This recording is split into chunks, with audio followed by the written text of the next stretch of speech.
Hey everyone, and welcome back. Today we're taking a deep dive into something I know a lot of you are interested in, and that's cholesterol, specifically how it affects your heart health. You even sent in some research on LDL cholesterol to get us started. Yeah, LDL is definitely a good place to start for sure. But your research led us to something else that you might not be expecting, something you need to be aware of. Okay, now you've got me curious. I love when a deep dive takes an unexpected turn. What did we uncover? Well, you were right to focus on LDL cholesterol. I mean, it's called bad cholesterol for a reason. But our research led us to this study titled, get this, Discordance between very low density lipoprotein cholesterol and low density lipoprotein cholesterol increases cardiovascular disease risk in a geographically defined cohort. Oh, that's a mouthful. Right. It's kind of a mouthful, but basically what it's saying is that VLDL cholesterol is important, like really important for heart health. Maybe even more important than we thought. VLDL cholesterol. I've got to be honest, I don't think I've ever even heard of VLDL cholesterol before. It sounds like we need to break this down a little bit. What exactly is VLDL cholesterol and what makes it so important now all of a sudden? So think of it this way. LDL cholesterol is like, if LDL cholesterol is the bank robber everyone's on the lookout for, VLDL cholesterol is like that sneaky accomplice working behind the scenes. It's still cholesterol, yeah, but it acts a little different in the bloodstream. Okay, I like that analogy, like a dynamic duo of cholesterol troublemakers. But what is it about VLDL cholesterol that makes it so concerning? Well, this study that we found, it found something really surprising. People that had high VLDL cholesterol, but normal LDL cholesterol levels, they were actually at a higher risk of heart problems than the people that just had high LDL. And this is kind of a big deal because a lot of people, they might be walking around thinking they're in the clear because their LDL numbers look good, but they don't even know about this VLDL cholesterol that could be putting them at risk. So people basically have no idea this VLDL cholesterol is even a thing. It's like flying under the radar. Exactly. And get this, the risk calculators that doctors use, most of them, they don't even include VLDL when they're calculating a patient's risk of heart disease. Oh, wow. Yeah, so you could have all these people walking around with a false sense of security because their doctor's using a risk calculator that isn't even considering VLDL cholesterol. That's a little scary, especially for people who have been working hard to lower their LDL cholesterol through diet and exercise. It's like they locked up the main villain but forgot about his sneaky little sidekick. This VLDL cholesterol really sounds like a silent threat we all need to know about. Absolutely. And it really just goes to show how important it is to stay informed and talk to your doctor.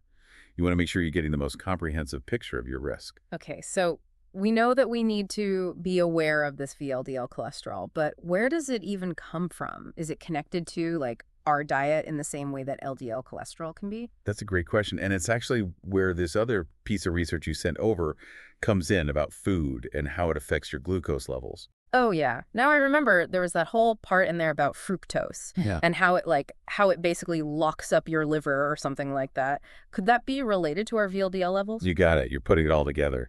It might be, we need more research, of course, but some studies are showing that there could be a connection between the food that we eat and our VLDL cholesterol levels. Okay, so let's unpack that a little bit. We hear a lot about sugar being bad, but how does how does that play into this whole VLDL cholesterol situation? Yeah, so it's not as simple as saying all sugar is bad. It's really important to understand the differences between the types of sugar. Think about it like this. Glucose and fructose, they're like two different roads. And they're both sugar, but they lead to different destinations in your body. And the way that your body processes fructose in the liver is different from how it processes glucose.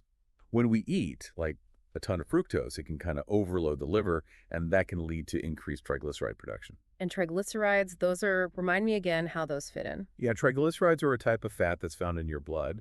They're important for energy, but we don't want too many of them. And they're actually a major component of VLDL cholesterol. Okay, so it's all coming together now.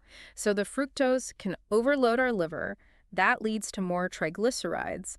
And those triglycerides bump up our VLDL cholesterol levels, which we know can put us at a higher risk for heart problems.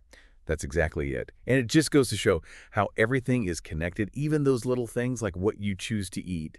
It seems small, but it can have a big impact on your overall health. So this is a lot to take in, I have to say, but I want to make sure that we're giving our listeners some actionable steps that they can take.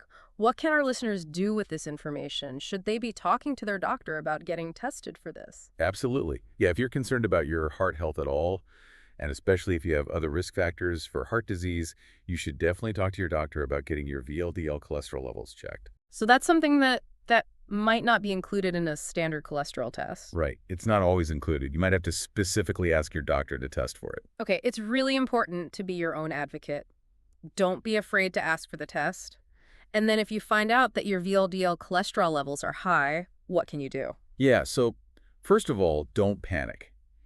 There are things that you can do. There are medications that can help, but often making some changes to your lifestyle can make a really big difference. Okay, so let's talk about those lifestyle changes. What are some practical things that listeners can do to help get their VLDL cholesterol levels under control? Well, one of the best things you can do is get moving.